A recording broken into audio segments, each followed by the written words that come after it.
Olá, você está na TV Otimista. Eu sou Erivaldo Carvalho. Este é o programa Política. Hoje vamos bater um papo com o presidente do Conselho Regional de Contabilidade no estado do Ceará, Felipe Guerra. Quais os custos ocultos no novo Pacto Tributário Nacional? Como o novo código afetará as relações de consumo? O papel da contabilidade na transparência da gestão pública. Ainda, o que muda no mercado contábil e de direito tributário? Estas e outras questões a partir de agora no programa Política.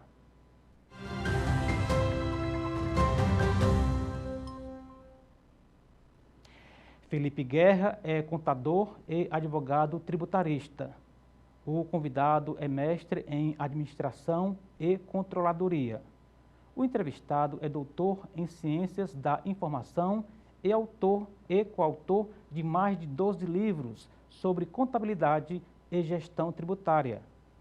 Felipe Guerra é presidente do Conselho Regional de Contabilidade no Ceará e é com o presidente do Conselho Regional de Contabilidade do Estado, Felipe Guerra, que converso no programa de hoje. Presidente, nosso muitíssimo obrigado pelo convite aceito aqui por parte da TV Otimista, do programa Política. É uma honra tê-lo aqui, dividindo conosco aqui um pouco da sua experiência e também do seu conhecimento nessa fase, né, em que o Brasil discute algo tão importante, algo inclusive sempre discutido e nunca finalizado. Parece que agora há uma luz no fim do túnel. E estamos em agosto, né, a retomada dos trabalhos legislativos, inclusive em Brasília, onde a reforma tributária avança no Congresso Nacional. Do ponto de vista do Conselho Regional de Contabilidade aqui do Estado, o que pode mudar de impacto no dia a dia dos consumidores, de empresas, etc., presidente? Muito obrigado. Erivaldo, muito obrigado pelo convite, pela oportunidade, pelo espaço. É sempre muito importante trazer à sociedade os impactos e os reflexos daquilo que está sendo discutido no Congresso Nacional, principalmente no que diz respeito à reforma tributária, porque a carga tributária no Brasil é muito alta e por ela ser, na sua maioria, incidente sobre o consumo, sobre tudo aquilo que nós consumimos no dia a dia, acaba que a sociedade, de modo geral, não tem conhecimento do ônus tributário que ela suporta. Então, é muito comum você conversar, por exemplo, com pessoas que são alheias à área econômica, tributária, contábil, e elas nem sabem que tributos pagam. Elas pensam que a única coisa que pagam é aquilo que está descontado do seu salário e mal sabem que, em cima de tudo que elas consomem de bens e serviços, tem ali uma carga tributária altíssima, encarecendo o preço dos produtos, diminuindo o poder de compra. E nós estamos vivenciando agora uma proposta de reformulação nesse sistema tributário, uma proposta ampla de reformulação, mas que ainda atinge somente uma parte do nosso sistema tributário, que é essa parte incidente sobre o consumo, que talvez seja a mais importante, né? Exatamente por esse fato de ficar meio escondida, né? De não ter uma clareza absoluta.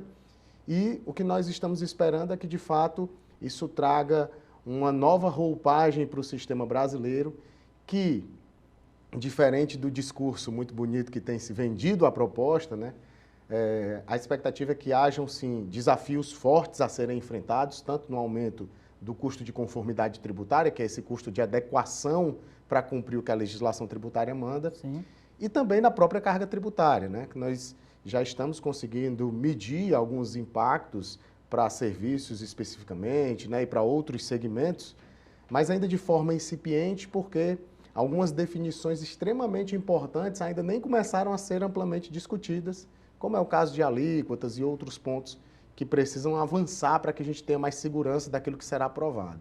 Inclusive, presidente, durante um período em que está se chamando de transição, né, para que a gente saia desse emaranhado, desse manicômio tributário, como se costuma dizer na área, para daqui a 1 ano e meio, 2 anos, onde teremos sim, na prática, um novo Código Tributário. Esse período, ele existe como demanda dos especialistas, do mercado, das empresas? Explica um pouco essa parte, por favor.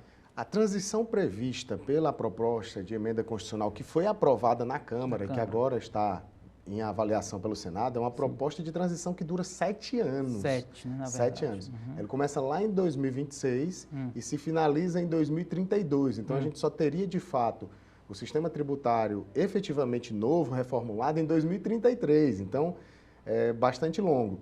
E isso se dá por uma série de motivos que estão muito mais ligados à preocupação com a arrecadação dos entes do que necessariamente com a adaptação das empresas, dos contribuintes, né?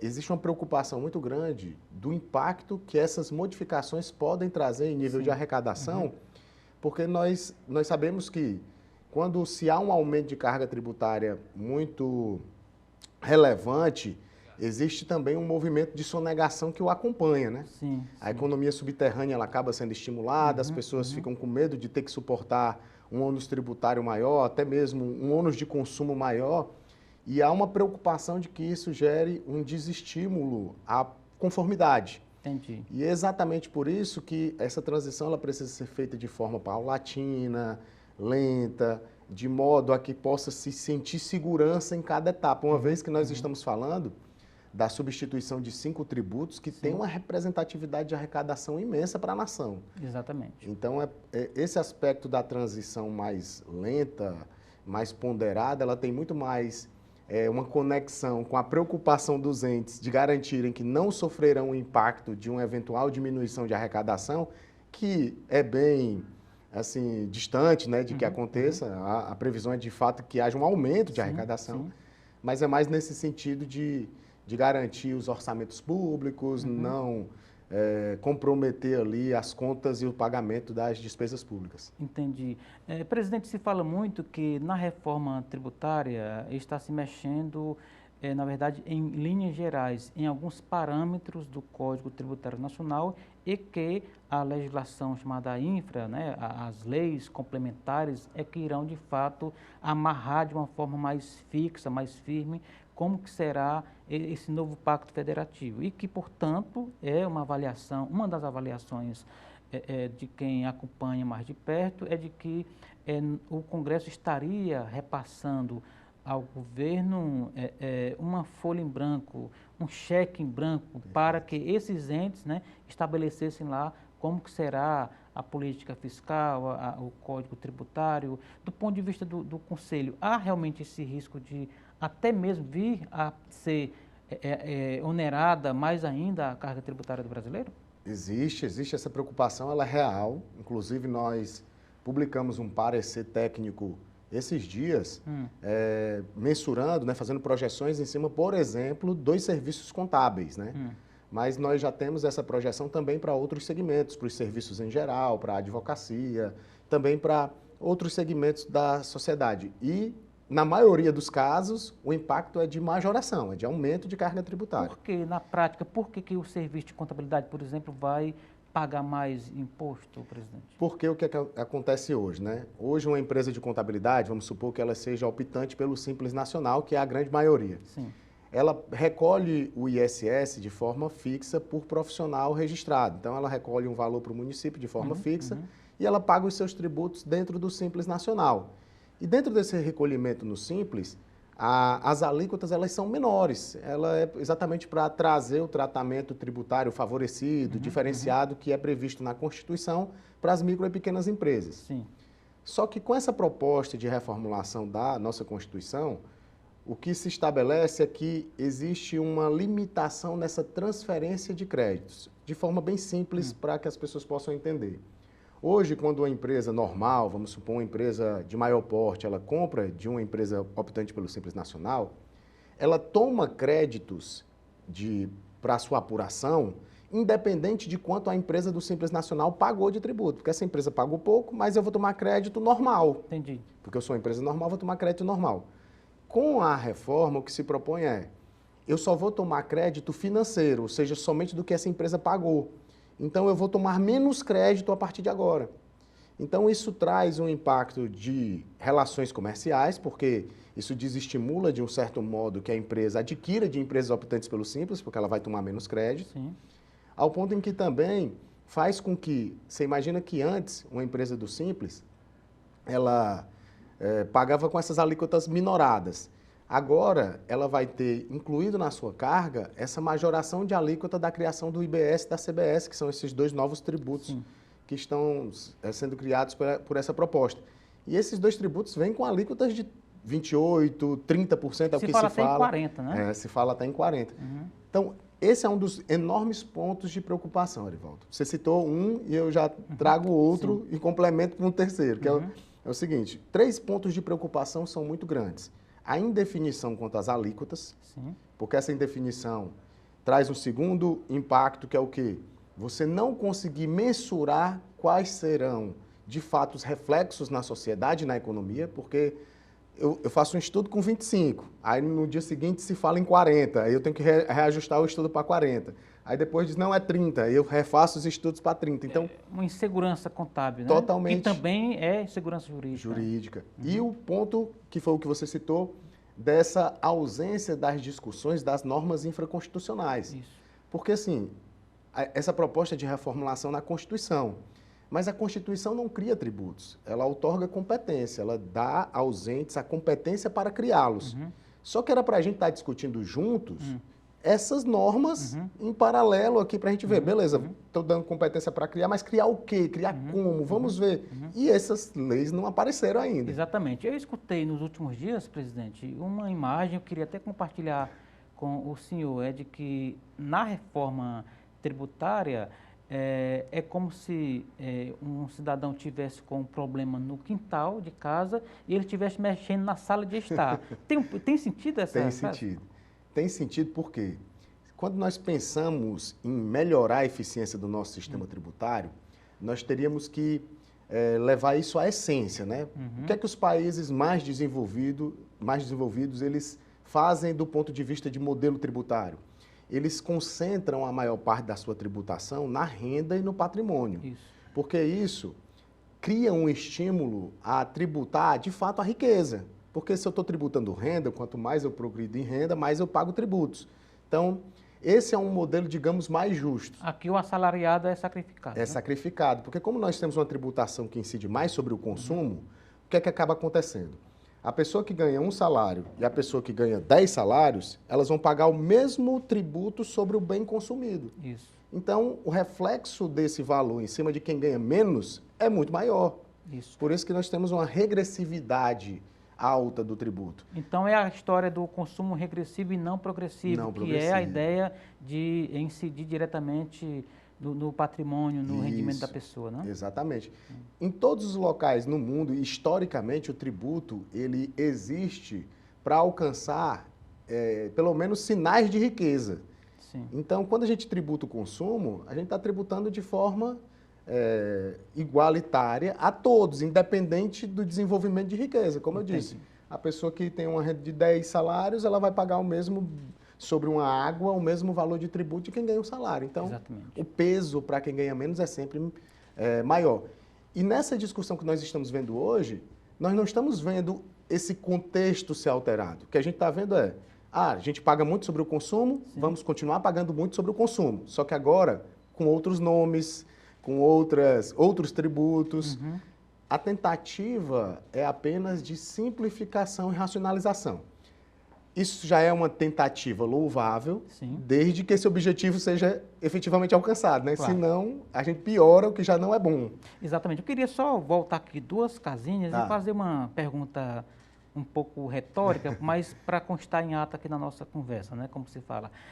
Quando o senhor falou agora há pouco que os custos de algumas empresas, por exemplo, o senhor até ilustrou com a situação de uma empresa contábil, quando eles forem onerados, esse custo vai ser passado lá para a ponta. Sim, esse custo ele é sempre repassado para o consumidor final, né? Sempre aquele que adquire os bens ou serviços acaba pagando mais. Isso aumenta a inflação, isso diminui o poder de compra, isso desvaloriza a nossa moeda, porque pelo menos há uma tentativa de repassar, né? Eu sei que repassar para o consumidor não é fácil, principalmente em alguns serviços, mas a empresa ela nunca fica no prejuízo, ela vai readaptar seus custos, a sua operação para repassar isso para o consumidor. Até porque ela precisa rodar, né? Ela precisa Senão rodar. No próximo mês não vai ter como. Exatamente. E aí fica mais caro para quem está na ponta, né? Para o consumidor final.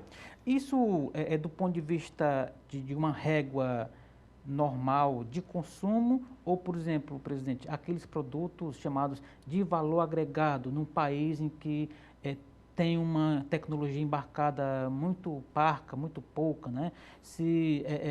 Até se fala que o país está se desindustrializando, né?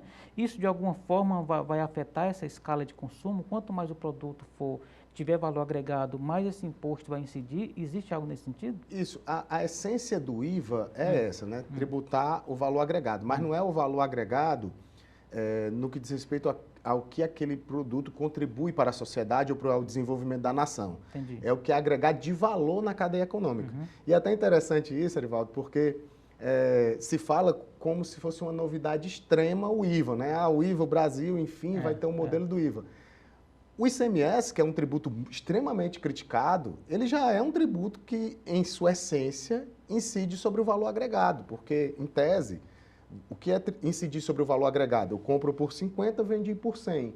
Eu tenho que tributar os 50 que eu agreguei. Então, o ICMS ele já tinha esse propósito. Com o passar dos anos, ele foi se tornando ruim, porque foram criadas muitas exceções. E só para você ter uma ideia de que como essas nossas preocupações elas são pertinentes, a regra essencial dessa proposta de reforma tributária era: vamos tentar acabar com as exceções, porque nosso sistema ele é muito complexo, porque tem muitas exceções às regras. Mas o texto atual já tem 43 exceções. Ou seja, na tentativa de simplificar, que foi uma promessa, né, está voltando a ser complicada, né? Complicado. E a tendência é que se torne mais. Por quê? E esse é um ponto de reflexão que alguns tributaristas têm levantado bastante. Nós estamos vendo uma corrida dos segmentos para cada um dizer o seguinte: eu quero resguardar o meu. Então, diversos exemplos, né? Vamos supor, o representante comercial vai lá e pede para ter tratamento tributário favorecido. Os médicos vão lá e pedem para ter o tratamento tributário favorecido. Só que assim, vamos pensar do ponto de vista matemático. Se nós temos aqui a alíquota geral, o bolo geral de quem vai pagar normal o tributo. Aí eu tenho um segundo ponto, segundo grupo, que é aqueles que vão ter um tratamento tributário favorecido. E eu tenho um terceiro, que é o que tem a alíquota zero. Se eu pego parte desses e trago para o tratamento tributário favorecido, significa que eu estou abrindo mão de arrecadação. Isso. Só que eu não posso abrir mão de arrecadação porque eu preciso pagar as contas do governo. Então, essa alíquota aqui tende a inchar. Exatamente. Para que eu possa suportar essa ida desse grupo. Então, mesmo esse grupo que em algum momento teve um tratamento favorecido, na hora que ele for comprar bens e serviços, ele vai pagar mais caro. Ou seja, a conta do lobby vai chegar no bolso de alguém, né? Vai chegar. Tem até algumas pessoas que dizem assim, ó, você está escolhendo pagar com o bolso direito ou com o bolso esquerdo, mas pagar você vai. Exatamente. Presidente, a gente vai fazer um rapidíssimo intervalo, daqui a pouco a gente volta. Eu gostaria de concluir esse bloco com as suas redes sociais. Quem quiser lhe encontrar nas redes, no site, etc., como é que faz? Bom, eu vou iniciar sugerindo que acompanhe as redes do Conselho de Contabilidade, que é @CRCCE. E também, para quem quiser me acompanhar, tem o meu próprio Instagram, @prof.felipeguerra, Felipe com 2 L's. Muito bem, daqui a pouco a gente volta, portanto, com mais bate-papo com o presidente do Conselho Regional de Contabilidade no estado do Ceará, Felipe Guerra. Não saia daí, a gente volta já.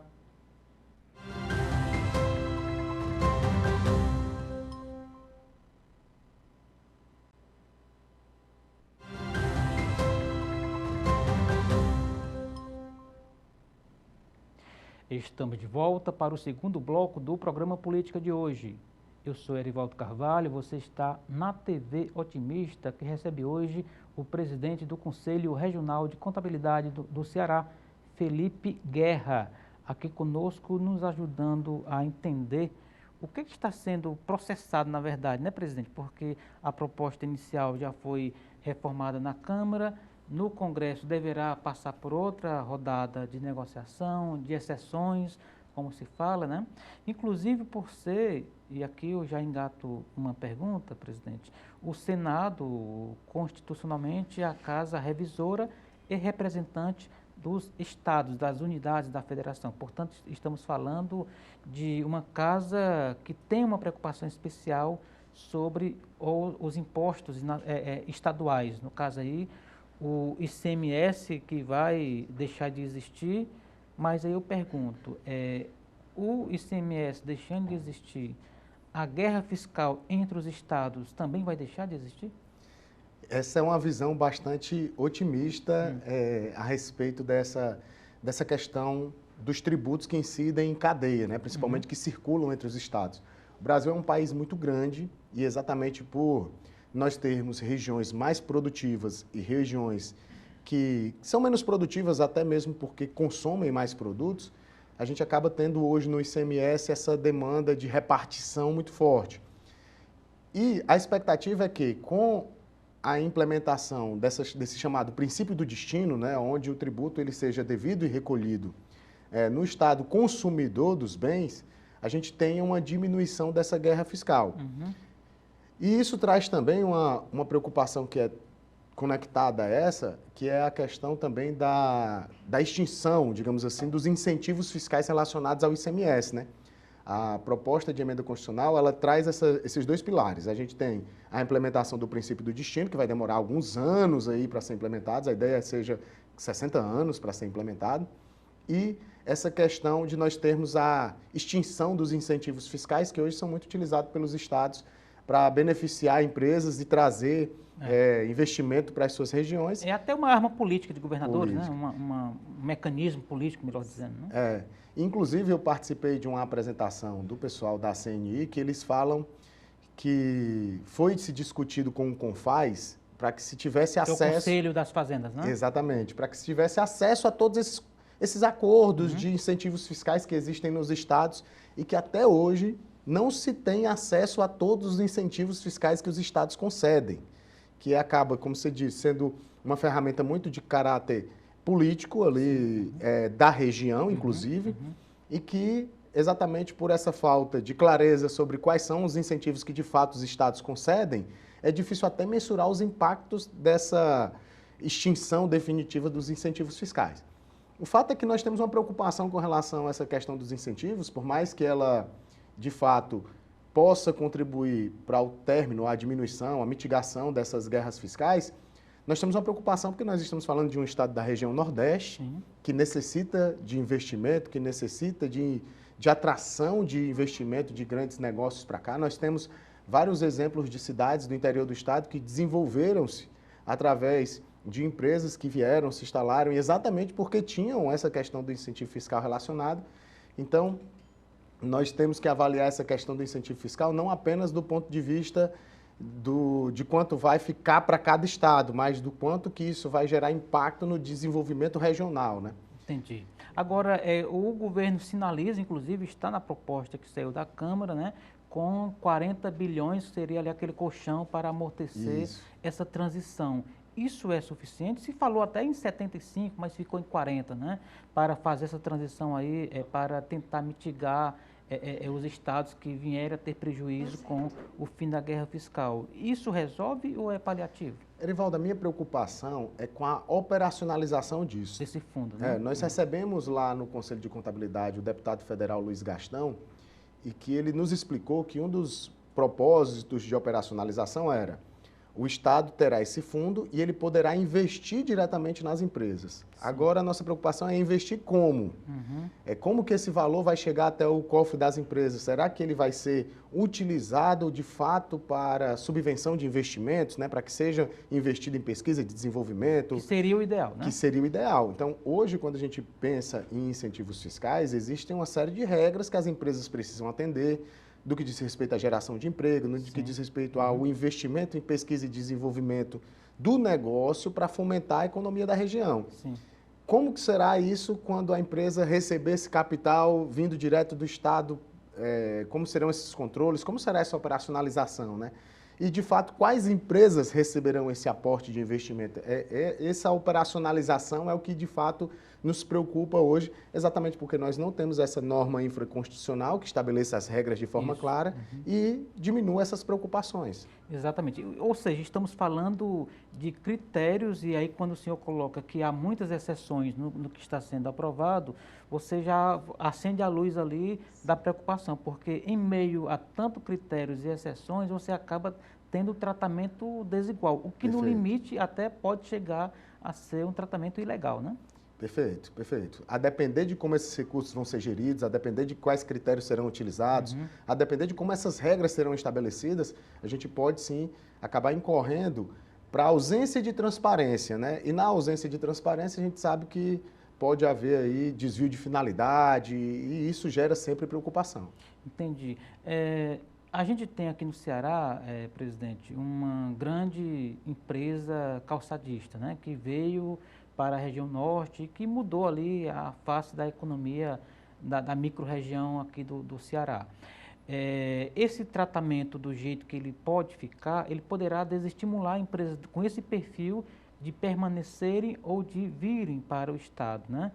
Do outro lado, você tem, por exemplo, a tributação no Estado consumidor, que é o Ceará, quando compra um carro de São Paulo ou da Bahia. Isso, de alguma forma, num raciocínio mais macro, uma coisa pode compensar a outra? A gente tributar, por exemplo, veículos aqui e não em São Paulo, nas fábricas, compensaria uma hipotética saída de uma empresa de calçadista aqui do Estado? Tem um pouco esse jogo? Tem, a intenção é até essa, mas a ausência de estudos de impacto econômico e social mais profundos por parte do governo acaba dificultando muito que a gente consiga fazer essas projeções. Sim.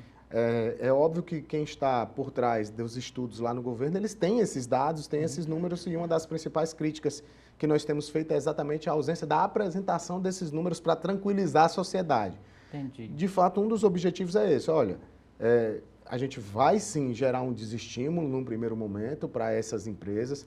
Muitas delas fizeram investimentos altíssimos, inclusive, para se instalar em determinadas regiões. Até por isso que os benefícios eles foram convalidados até 2032. Mas ainda é preocupante, né? Porque uma vez que um benefício, um incentivo fiscal exija da empresa uma série de investimentos, não pode ser perdido assim a qualquer momento, né? Tem que se analisar qual foi o acordo feito entre a empresa e o Estado, mas, de fato, a ideia é essa, a gente tira de um lado, reporta do outro e tende a equilibrar essas forças. Resta saber se esse equilíbrio de fato virá, né? E se compensará, né? Se compensará, porque um dos principais ganhos que se deixa para uma região quando uma empresa dessa vem, como ela é uma empresa incentivada, não necessariamente é o tributo que ela arrecada, mas é o impacto social que ela gera.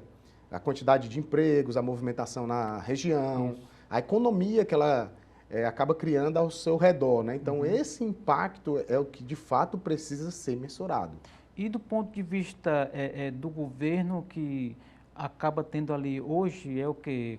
Praticamente 2/3, não estou falando da União, do que se arrecada no Brasil. Há uma expectativa de que esse novo acordo nacional, em que os estados ficam ali com coisa de 25%, para os municípios talvez não chegue a 13% do bolo tributário nacional, há uma expectativa de que haja menos injustiça tributária entre os entes federados? O que eu tenho ouvido, na verdade, é o contrário, né? Né? Os entes, principalmente os municípios, bastante preocupados com a eventual perca de autonomia. Os números são mais ou menos esses, né? Os números são nessa linha. A preocupação está em relação à autonomia da gestão desses números, né? Porque hoje os municípios e os estados, eles têm os tributos que são de sua competência, que eles mesmos arrecadam e gerenciam. Lá no nosso grupo de trabalho do CRC, nós temos a oportunidade de ter alguns secretários de finanças participando, nós temos representantes da Cefaz lá participando também, e a preocupação que eles nos externam é exatamente essa, de que até eles usam muito essa história de ter que chegar lá no Conselho Federativo com o Pires na mão, né? Até na última reunião um brincou e disse, nós temos que levar agora o carrinho de mão, porque o Pires não vai ser... Porque antes a gente tinha uma certa autonomia e mesmo com essa autonomia nós precisávamos ir pedir recursos. Você imagina que agora todos esses recursos serão gerenciados pelo Conselho Federativo e que o município não tem mais a autonomia de arrecadação que ele tinha antes com relação aos seus tributos, né? Com relação, por exemplo, ao ISS ou o ICMS. Então, é preocupante. Aí, presidente, tem um pouco de chororô político, porque tira o poder dos governadores, dos municípios, então, de alguma forma, faz parte do jogo jogado, né? Com certeza, com certeza. Essa questão de poder também utilizar-se dos benefícios fiscais uma questão de poder político, econômico. Então, de fato, tem sim essa questão desse peso Eu entendo como mais o reflexo dessa perca de autonomia, né? Porque uma coisa é esse dinheiro entrar diretamente dos cofres do ente, né? Do município, por exemplo, e agora passar pelo conselho para depois chegar até o ente. que de fato acontece hoje com muitos tributos federais, é dessa forma a repartição, né? Resta saber o quão célere ou quão lento será esse processo e se ele de fato trará impactos ou não para a gestão desses entes. E também o temor, né, não só dos atuais, como dos futuros investidores. E aí eu pergunto o seguinte, no início da nossa conversa, no primeiro bloco, o senhor mencionou ali um certo temor de que, uma vez a carga tributária subindo bastante, sendo ali mais complicado, haja um maior índice de sonegação. Existe realmente essa relação direta? O mal pagador de imposto, ele se coloca por detrás dessa ideia de que é muito alta a carga, portanto eu não pago? Sim, com certeza. Quem lida diariamente com essa questão da apuração tributária sabe que o mal pagador ele sempre se vale desse argumento como de que, pretexto, né? de que a carga tributária é muito alta, que se ele for pagar tudo direitinho ele não tem competitividade, o que na maioria dos casos não é verdade. Devo, não nego, pago quando puder, Pago né? Mas se às puder. vezes pode pagar, né? É verdade. Em alguns casos ele pode pagar e ele prefere não pagar, né? Mas assim, muito disso se dá, Erivaldo, pela ausência de uma gestão tributária. Não é incomum você se deparar com situações, com casos de empresas que elas estão sonegando por não terem um bom planejamento tributário, por não terem um bom acompanhamento contábil. Quando você tem essas ferramentas trabalhando a favor do negócio, para a gestão do negócio, você consegue ter repertório, recursos de otimização da gestão, de diminuição de carga tributária, de diminuição de risco, e isso permite que a empresa tenha melhor performance. Sim. Então, um dos pontos que é fundamental é nós sempre difundirmos também a profissionalização da gestão tributária, principalmente com essas duas figuras que são essenciais, o contador e o advogado, que vão ali fornecer subsídios, fornecer instruções para que a empresa ela diminua sua carga tributária de forma legal, lícita. Repito, existem muitos casos onde as empresas poderiam diminuir o seu custo tributário de forma legal, onde elas poderiam diminuir o seu risco fiscal também de forma legal, e elas não o fazem porque muitas vezes acham que tributação é burocracia, não entendem gestão tributária de forma estratégica. Exatamente. Aí é uma questão até de provocação que eu sempre faço, é o seguinte, muitas vezes o gestor ele está preocupado em cortar o cafezinho, ele está preocupado em diminuir ali uma despesa que às vezes tem 1% na representatividade da sua despesa total. E às vezes está perdendo dinheiro no contencioso fiscal, por exemplo. Está perdendo dinheiro no tributário, que às vezes leva 30%, 35% do que ele fatura, Exatamente. que ele não tem essa margem de lucro. E ele não está olhando para isso como estratégico. Perfeito. Então é uma mudança de percepção, de dizer, opa, isso aqui é estratégico para mim. Perfeito. Esse ponto é muito importante. Vamos, inclusive, retomar o programa daqui a pouco, depois do intervalo, com esse mote, presidente. Antes, eu gostaria que o senhor deixasse, para quem não anotou da primeira vez, as suas redes sociais e o endereço do Conselho. Perfeito. Então, para quem quiser acompanhar os trabalhos do Conselho Regional de Contabilidade, o Instagram é @CRCCE, CRC de Conselho Regional de Contabilidade CE. Nós também temos canal no YouTube, que é Conselho Regional de Contabilidade do Ceará. E para que vocês possam encontrar as minhas redes sociais, é @prof.felipeguerra, Felipe com 2 L's. Muito bem. Para quem não anotou, na terceira rodada a gente vai dar a última chance aqui para a nossa audiência. Portanto, daqui a pouco, depois do intervalo, mais bate-papo com ele, Felipe Guerra, presidente do Conselho Regional de Contabilidade, aqui conosco no programa Política. Não saia daí, a gente volta já.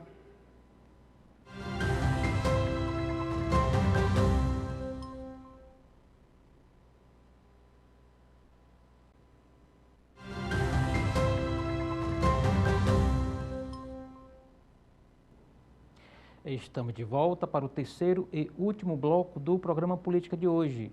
Você está na TV Otimista, eu sou Erivaldo Carvalho, aqui comigo Felipe Guerra, presidente do Conselho Regional de Contabilidade do Ceará.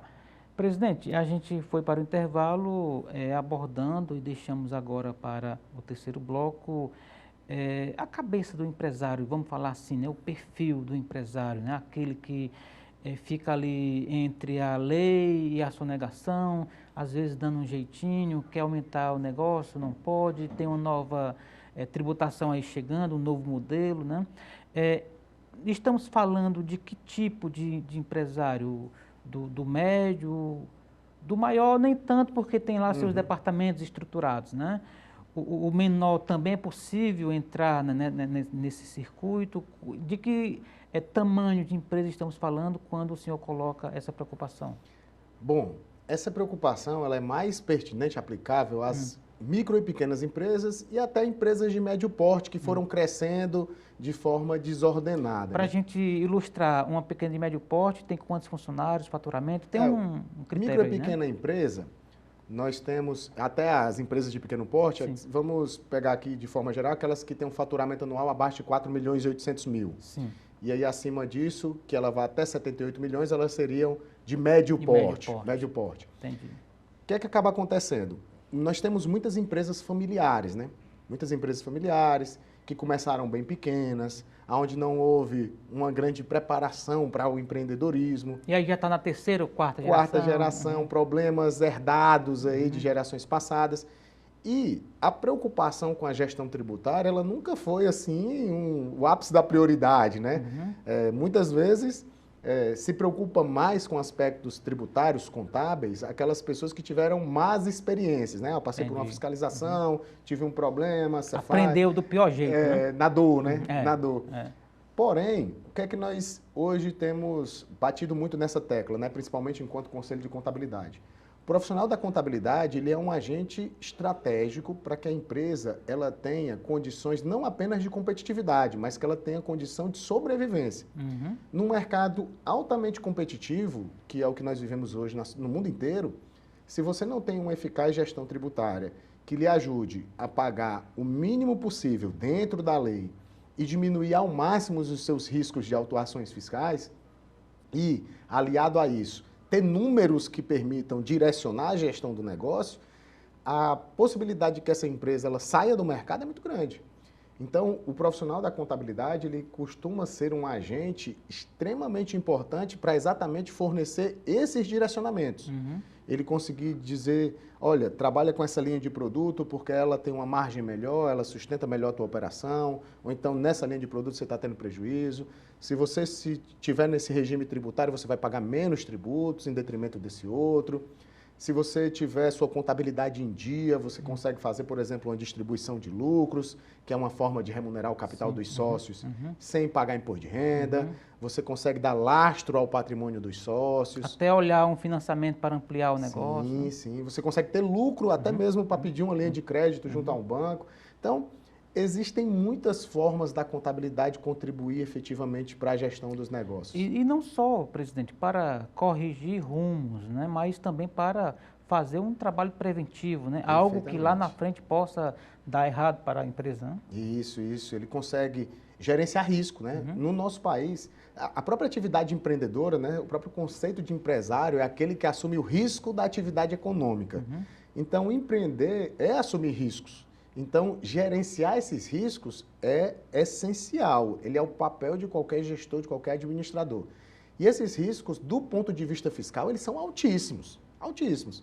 Se imagina, se do ponto de vista de negócios o risco é alto, do ponto de vista fiscal ele é muito elevado, porque nós estamos falando de um fisco que tem uma senha arrecadatória altíssima, que tem multas... eficiente, inclusive. Eficiente demais. O Brasil é referência no que diz respeito a cruzamentos de informações fiscais.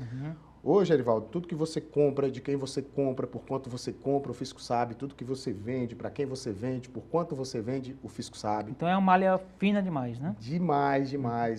E se ampliando, incluindo-se movimentações financeiras, bancárias, incluindo-se transações com cartórios, com Detran. Tudo isso hoje faz parte desse banco de dados que o fisco tem acesso. Os big datas aí, né? Exatamente. E cada vez mais com a menor necessidade de intervenção humana para identificar esses ilícitos tributários. Ou seja, não é mais aquele fiscal com canhoto na mão ali, olhando não. Ali, às vezes, o cara já recebe a notificação, né? Notificação. Recentemente, nós tivemos vários casos. A Receita Federal, recentemente, notificou 27 mil empresas por insuficiência no pagamento de imposto de renda. Pouco antes, ela já tinha notificado 4.800 empresas optantes pelo Simples porque informaram lá que não pagaram PIS e COFINS. Agora, no final de julho, nós tivemos mais empresas do Simples Nacional sendo notificadas porque estavam inadimplentes com seus tributos. Ou seja, é um botão que está se apertando para identificar isso através de malhas. E disparando em larga escala. Em larga escala. Exatamente. A governança contábil e tributária, vamos chamar assim, se a pessoa estiver ali naquela angústia, querendo dar o primeiro passo, etc., como é que faz? Há algum serviço, alguma consultoria, algum primeiro entendimento da necessidade para investir ali com o tamanho da empresa, o presidente? O primeiro passo é procurar o seu contador. Todas as empresas hoje, elas precisam, por lei, pelo Código Civil, manter a escrituração contábil. Então, eles precisam ter um contador. Só que o que acaba acontecendo na maioria dos casos é que o contador está sendo subutilizado. O contador está sendo utilizado somente para apurar os impostos e para entregar, eventualmente, as informações contábeis e de folha de pagamento. O empresário que entende que o seu contador é um parceiro de negócios dele, um parceiro estratégico e que precisa estar sentado com ele na mesa para discutir os rumos do negócio, para ouvi-lo com relação às decisões que ele precisa tomar, ele tem assim uma vantagem competitiva imensa com os demais. Então, o primeiro passo é traga o seu contador para perto de você, discuta as decisões com ele, ouça-o.